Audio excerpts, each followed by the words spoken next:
જો આગળનો ટોપિક શું છે, સમાન ચુંબકીય ક્ષેત્ર B માં v વેગથી લંબરૂપે દાખલ થતા વિદ્યુતભાર q ની ગતિની ચર્ચા કરો। હવે ધારી લો કે આ રીતે સમાન ચુંબકીય ક્ષેત્ર છે। પહેલા આપણે અહીંયા આકૃતિ બતાવી દઈએ છે અને પછી આગળની ચર્ચા આપણે અહીંયા કરીશું। આપણે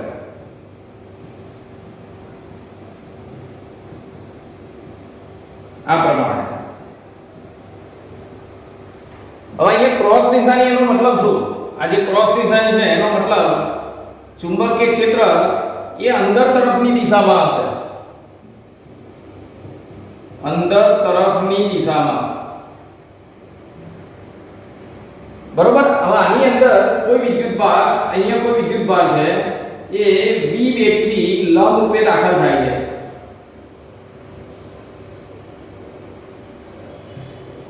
તો આના પર લાગતું બળ શું લખાય? પહેલો નંબર 1 આપણે આગળ ટોપિક ભણી ગયા કે વિદ્યુતભાર v વેગથી ચુંબકીય ક્ષેત્રમાં દાખલ થાય તો એના પર લાગતું બળ। તો જો અહીંયા સમાન ચુંબકીય ક્ષેત્ર B માં લંબરૂપે v વેગથી દાખલ થતા વિદ્યુતભાર q પર લાગતું બળ। આ બળનું સૂત્ર શું લખાય? આગળના ટોપિકમાં ચુંબકીય બળનું સૂત્ર જોઈ લીધું આપણે। ચુંબકીય બળ F બરાબર q કૌંસમાં v ક્રોસ b।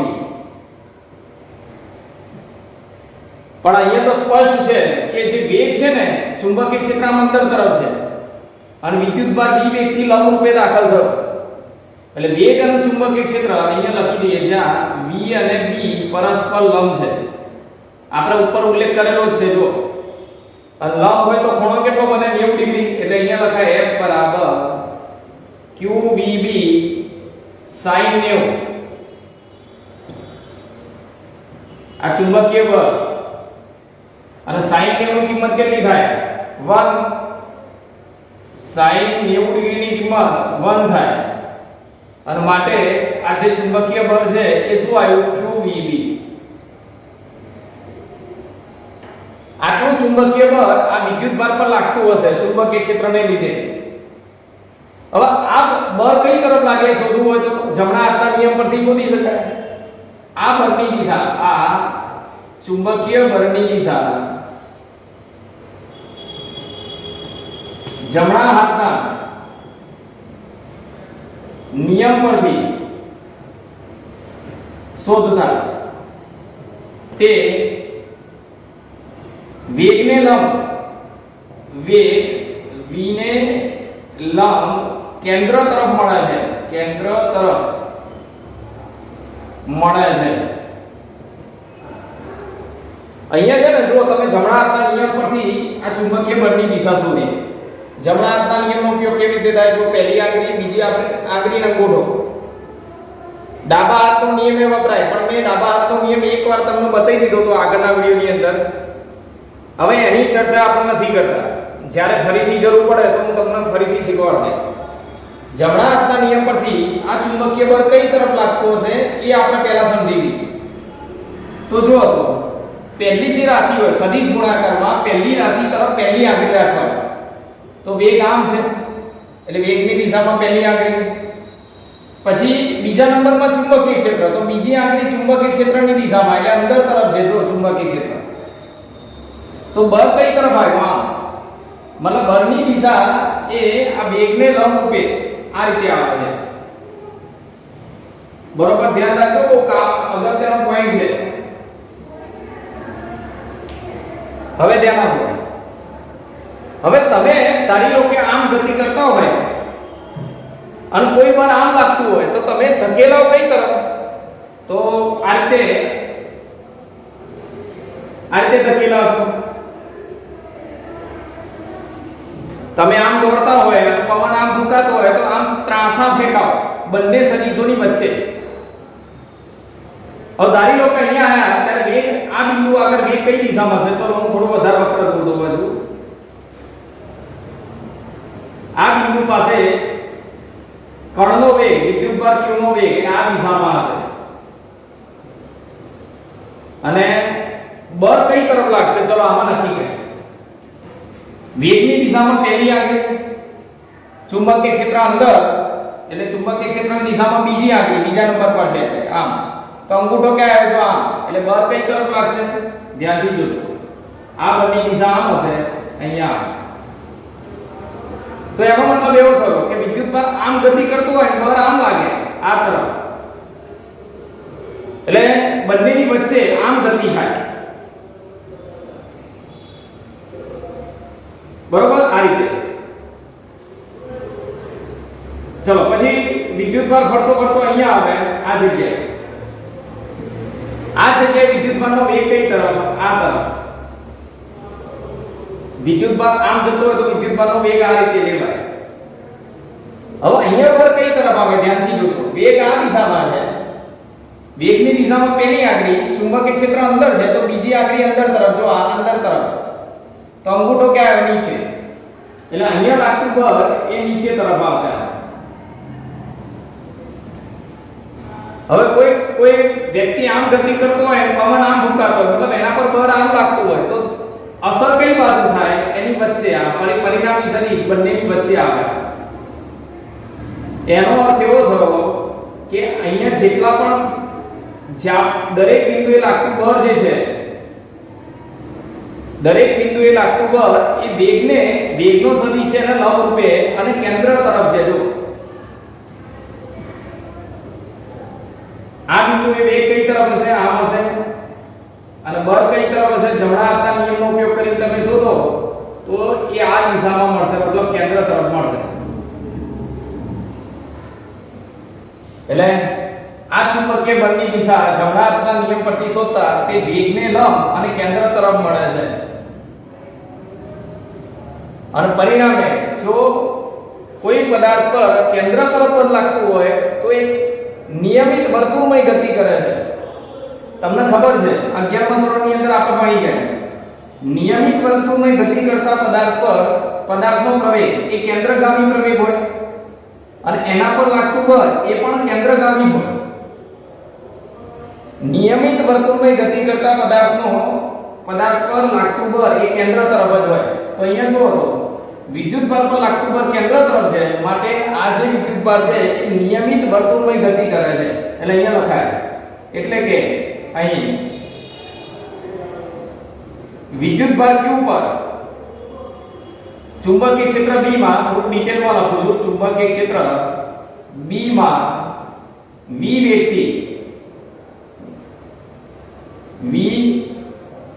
વેગથી લંબ રૂપે દાખલ થતા વિદ્યુતભાર પર લાગતું ચુંબકીય બળ F એ વેગને લંબ તથા કેન્દ્રગામી હોવાથી વિદ્યુતભાર q એ નિયમિત વર્તુળમય ગતિ કરે છે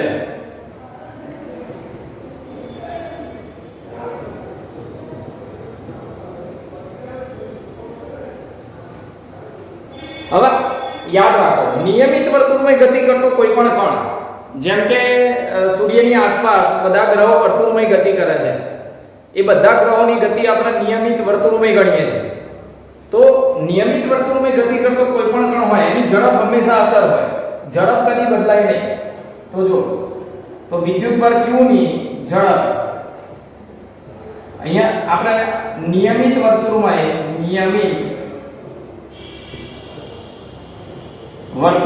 ગતિ કરતા વિદ્યુતભાર q ની ઝડપ v અચળ રહે છે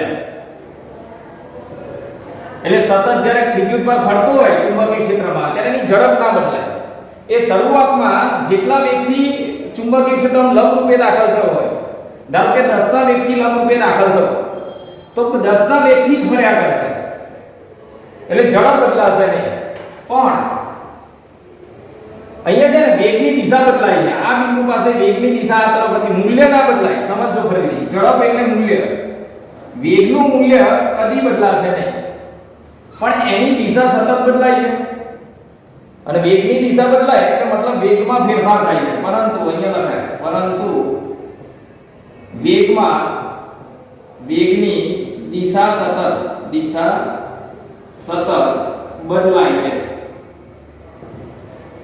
એટલે કે વેગમાં ફેરફાર થાય છે.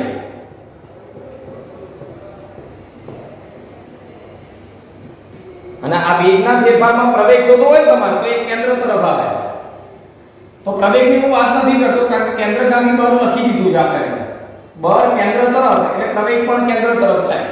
હવે આગળ કણની ગતિ ઊર્જા, વિદ્યુત ભારિત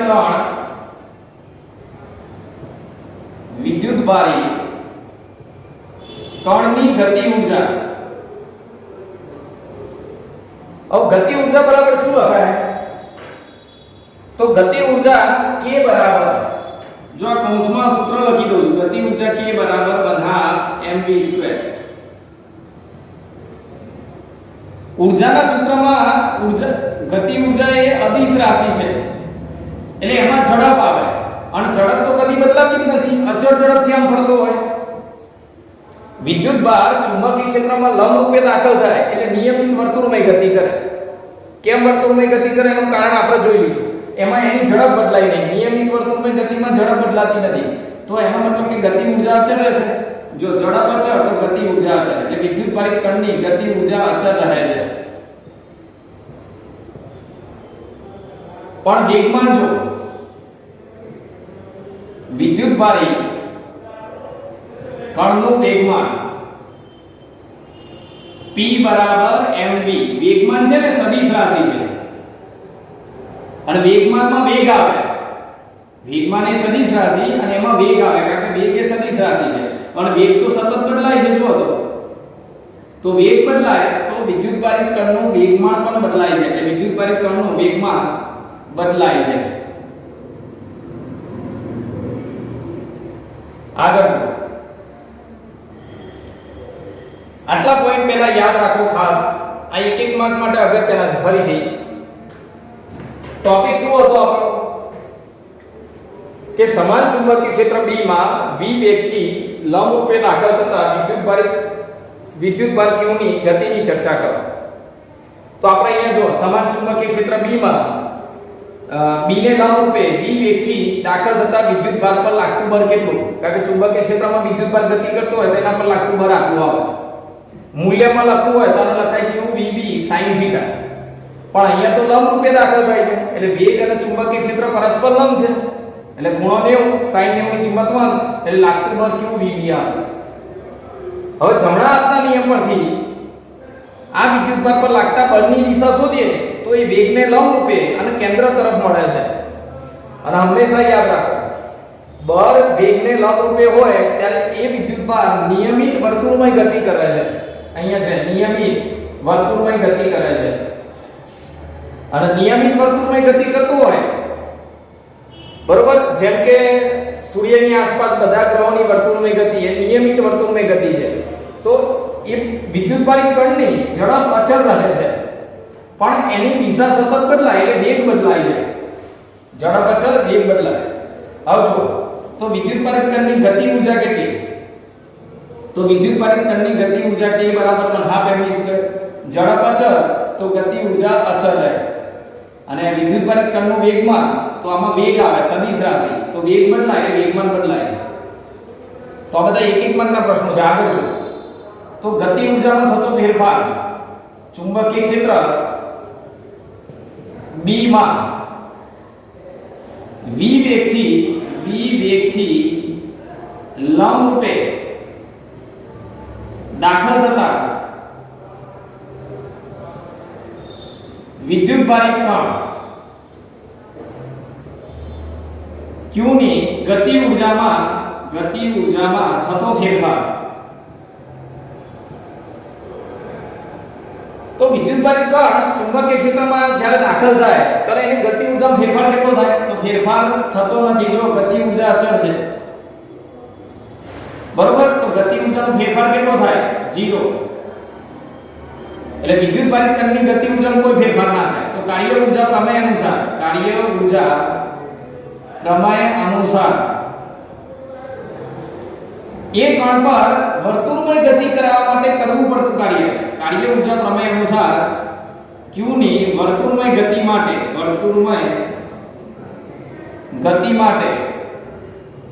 કરવું પડતું કાર્ય,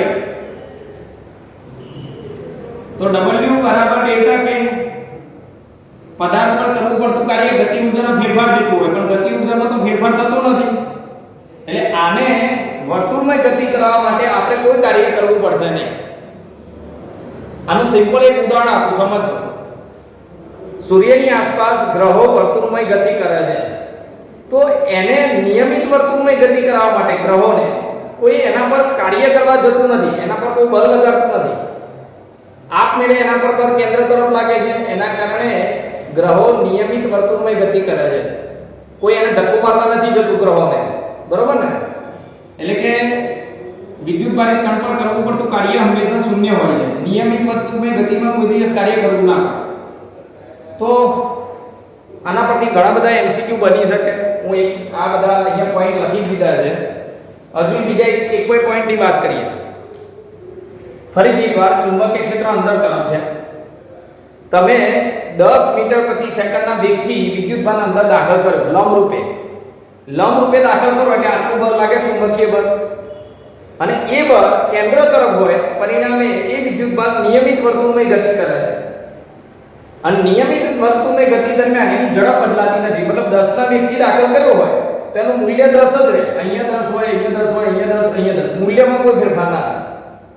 હા, દરેક બિંદુએ એની દિશા, સ્પર્શકની દિશામાં એટલે દિશા સતત બદલાય, એટલે વેગ બદલાય એવું કહી શકાય. હવે ધારી લો કે વિદ્યુત ભારિત કણની ગતિ ઊર્જા, તો 10 નો વેગ એને અનુરૂપ ગતિ ઊર્જા 100 હોય. ધારો કે 100 ગતિ ઊર્જા સાથે તમે દાખલ કરો, તો ચુંબકીય ક્ષેત્રમાં દાખલ થયા પછી એની ગતિ ઊર્જા 100 જ રહેશે. જેમ ઝડપ 10 રહે એમ ગતિ ઊર્જા 100 જ રહેશે. એટલે 100 ગતિ ઊર્જાથી અહીંયા ગતિ ઊર્જા 100, અહીંયા 100, અહીંયા 100, અહીંયા, એટલે ગતિ ઊર્જામાં કોઈ ફેરફાર થશે નહીં. એટલે ફેરફાર 0. અને ગતિ ઊર્જામાં ફેરફાર ના થાય તો મતલબ એને પ્રવેગિત કરવા માટે, મતલબ વર્તુળમય ગતિ કરવા માટે, નિયમિત વર્તુળમય ગતિ માટે એના પર કોઈ કાર્ય કરવું પડતું નથી. તો એનો અર્થ એવો થાય કે વિદ્યુતભારને ચુંબકીય ક્ષેત્રમાં વર્તુળમય ગતિ કરવા માટે એને કોઈ ઊર્જા ચુંબકીય ક્ષેત્ર આપતું નથી. જો ચુંબકીય ક્ષેત્ર ઊર્જા આપતું હોત, વિદ્યુત ભારિત કણ એની અંદર વર્તુળમય ગતિ કરે છે, ગમે તે બિંદુ આગળ ચુંબકીય ક્ષેત્ર જો ઊર્જા આપે તેની ગતિ ઊર્જા બદલાઈ જાય. એટલે યાદ રાખવાનું, વિદ્યુત ભારિત કણને નિયમિત વર્તુળમય ગતિ માટે નિયમિત વર્તુળમય ગતિ કરતો હોય ત્યારે ચુંબકીય ક્ષેત્રને કોઈ ઊર્જા આપે નહીં. એટલે આ વાક્ય પણ હું લખી દઉં. એટલે કે ચુંબકીય ક્ષેત્ર વડે વિદ્યુત ભારિત કણ q ને મળતી ગતિ ઊર્જા અથવા તો ખાલી ઊર્જા, ગતિ ઊર્જા એ શૂન્ય હોય છે.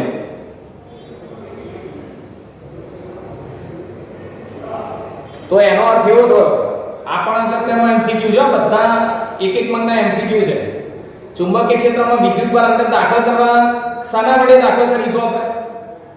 અહીંયા ચુંબકીય ક્ષેત્ર છે, વિદ્યુતભારને લંબરૂપે દાખલ કરવો છે. તો તમે એને ગતિ કોના વડે કરાવશો? બેટરી વડે વિદ્યુત સ્થિતિમાનનો તફાવત લાગુ પાડશો એટલે વિદ્યુતભાર અંદર ગતિ કરશે. તો બેટરી વડે શું ઉત્પન્ન થાય? વિદ્યુત ક્ષેત્ર. એટલે આપણે ઊર્જા કોના વડે આપીએ છીએ? દાખલ કરવા માટે ચુંબકીય ક્ષેત્રમાં ગતિ કરાવવા માટે વિદ્યુતભારને વિદ્યુત ક્ષેત્ર વડે. એટલે વિદ્યુતભારને વિદ્યુત ક્ષેત્ર વડે તમે 100 ઊર્જા આપી દીધી. હવે 100 ઊર્જા સાથે ચુંબકીય ક્ષેત્રમાં દાખલ થયો, લંબરૂપે દાખલ થાય તો ચુંબકીય ક્ષેત્ર એને કોઈ ઊર્જા આપતું નથી. એ 100 જેટલી ઊર્જા સાથે સતત ફર્યા કરશે. એટલે યાદ રાખવાનું, વિદ્યુત ભારિત કણને ઊર્જા કોણ આપે? વિદ્યુત ક્ષેત્ર. ચુંબકીય ક્ષેત્ર ઊર્જા આપશે નહીં. ચલો હવે આના માટે જરૂરી સૂત્ર સાબિત કરવા છે. વિદ્યુત ભારિત કણ પર ચુંબકીય ક્ષેત્ર વડે લાગતું બળ QVB છે. આ મૂલ્ય એનું QE. અને એ નિયમિત વર્તુળમય ગતિ માટે જરૂરી કેન્દ્રગામી બળ પૂરું પાડે છે. વિદ્યુતભાર Q ને નિયમિત વર્તુળમય ગતિ માટે જરૂરી કેન્દ્રગામી બળ એ આ ચુંબકીય બળ F બરાબર QBB પૂરું પાડે છે અને તેથી શું લખાશે ધ્યાનથી જોજો વર્તુળમય ગતિ માટે નિયમિત વર્તુળમય ગતિ માટે શું લખાય ચુંબકીય બળ બરાબર કેન્દ્રગામી બળ હું અહીંયા લખું કેન્દ્રગામી બળ કોના મળે મળ્યું આ કેન્દ્રગામી બળ એ ચુંબકીય બળ મળે છે કેન્દ્રગામી બળ શું લખાય mv2 r અને ચુંબકીય બળ શું લખાય qbb બંને બાજુથી આ જે વેગ છે એ કેન્સલ થઈ જાય તો વિદ્યુત નિયમિત વર્તુળમય ગતિ પથ પર નહીં નિયમિત વર્તુળમય ગતિની ત્રિજ્યા આ જે વર્તુળમય ગતિ થાય છે એની ગતિ પથની ત્રિજ્યા કેટલી થાય જો નિયમિત વર્તુળમય ગતિપથ ની ત્રિજ્યા તો ત્રિજ્યાનું સૂત્ર બને r બરાબર mv/qb r ઉપર આવે qb નીચે જાય અને જો એક બી તો ઉડી ગયો છે અને mv એટલે શું વેગમાન એટલે ચુંબકીય ક્ષેત્રમાં વિદ્યુતભાર લંબરૂપે ગતિ કરતો હોય તો નિયમિત વર્તુળમય ગતિ કરે અને વર્તુળાકાર પથની ત્રિજ્યા એ તમે આ સૂત્ર વડે આપી શકો યાદ રાખજો mv/qb અથવા તો p/qb તો આનો મતલબ શું જ્યાં આ ત્રિજ્યા છે ને એ આ ઝડપ અથવા તો વેગમાન ના સમપ્રમાણમાં છે જો તમે ચુંબકીય ક્ષેત્રમાં 10 ના વેગથી વિદ્યુતભારને દાખલ કર્યો 10 જેટલા વેગથી વિદ્યુતભારને લંબરૂપે દાખલ કર્યો ત્યારે ગતિપથ આટલો બનતો હવે તમને એવું થયું કે ઝડપ ડબલ કરી દઈએ તો 20 ના વેગથી અંદર દાખલ કરો લંબરૂપે અને જો લંબરૂપે 20 ના વેગથી દાખલ કરો તો આ ગતિપથની ત્રિજ્યા પણ ડબલ થાય વેગ ડબલ ગતિપથની ત્રિજ્યા ડબલ એટલે વેગમાન ડબલ કરો તો પણ ગતિપથની ત્રિજ્યા ડબલ થાય એટલે યાદ રાખો v ગતિપથની ત્રિજ્યા v અને p વધે તો ગતિપથની ત્રિજ્યા r પણ વધે છે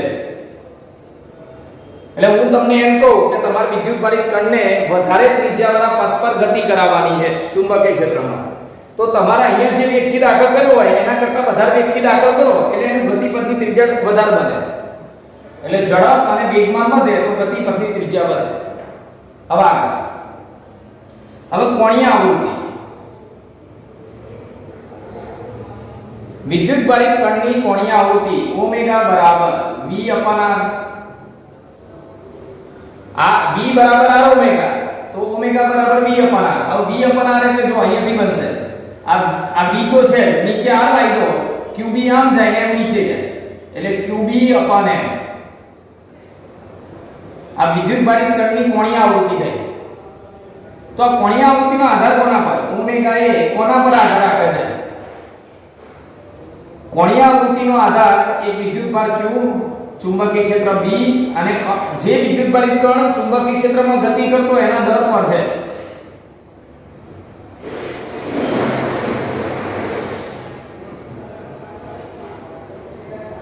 આધાર રાખે છે આવૃત્તિ તો આવૃત્તિ f બરાબર ઓમેગા/2π ઓમેગા બરાબર 2πf તો f બરાબર ઓમેગા/2π ઓમેગા કેટલો આવ્યો જો કોણીય આવૃત્તિનું સૂત્ર qb/m આવ્યું તો આવૃત્તિનું સૂત્ર શું આવૃત્તિ માટે b f સંજ્ઞા વાપરી છે f ની જગ્યાએ કેટલીક વાર ન્યુ સંજ્ઞામાં પણ વપરાય છે ન્યુ આવૃત્તિ માટે ન્યુ પણ વપરાય છે અને f પણ વપરાય છે એટલે અહીંયા હું ન્યુ વાપરું છું સંજ્ઞા બરોબર તમે આવૃત્તિ માટે f પણ લઈ શકો હવે જો ઓમેગા બરાબર પાછું d ના સમજી લો આ વેગનો બુકની અંદર આપણા જે બુકની અંદર આ ન્યુ સંજ્ઞા વાપરેલી છે આ પ્રમાણે બરોબર ચલો ઓમેગા ની કિંમત qb/m અને નીચે 2π તો જ તો આ વિદ્યુતભારિત કણની આવૃત્તિ છે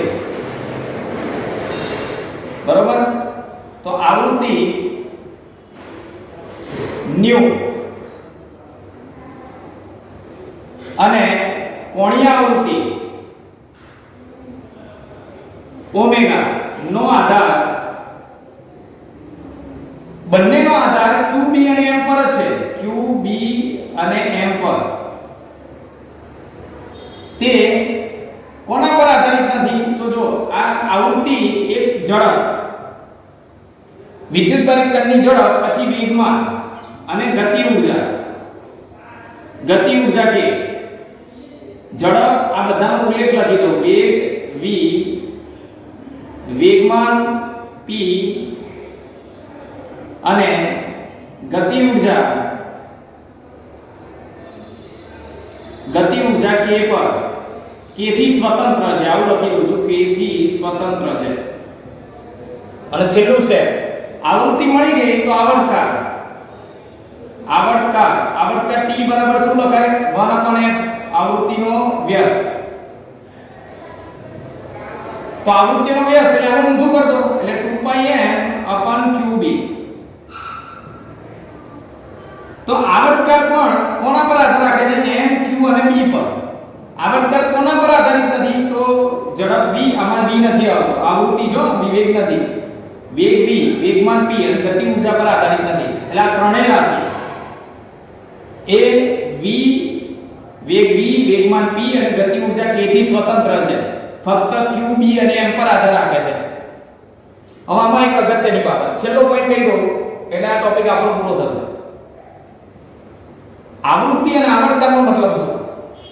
કે વિદ્યુતભારિત કણ v વેગથી તમે અંદર દાખલ કરો ચુંબકીય ક્ષેત્રમાં લંબરૂપે, એટલે એ શું કરશે? વર્તુળમય ગતિ કરશે. તો વર્તુળમય ગતિ દરમિયાન એની આવૃત્તિ મતલબ 1 સેકન્ડમાં થતા પરિભ્રમણની સંખ્યા એ ફક્ત આ ત્રણ બાબતો પર જ આધાર રાખશે. પછી આવર્તકાળ મતલબ એક દોલન માટે લાગતો સમય. જો આ ત્રણ રાશિ નહીં બદલાય, વિદ્યુતભારિત કણનું દર, વિદ્યુતભાર અને ચુંબકીય ક્ષેત્ર, એ ત્રણનું મૂલ્ય બદલાશે નહીં, તો એ કણનો આવર્તકાળ નહીં બદલે. એ જેટલા આવર્તકાળથી ભ્રમણ કરતો હશે, મતલબ એક દોલન માટે લાગતો સમય અથવા એક પરિભ્રમણ માટે લાગતો સમય એ આટલો જ હશે. બરોબર? તો આ કેટલાક આના માટેના જરૂરી સૂત્ર હતા. તો અહીંયા આપણો આ ટોપિક પૂરો થાય છે.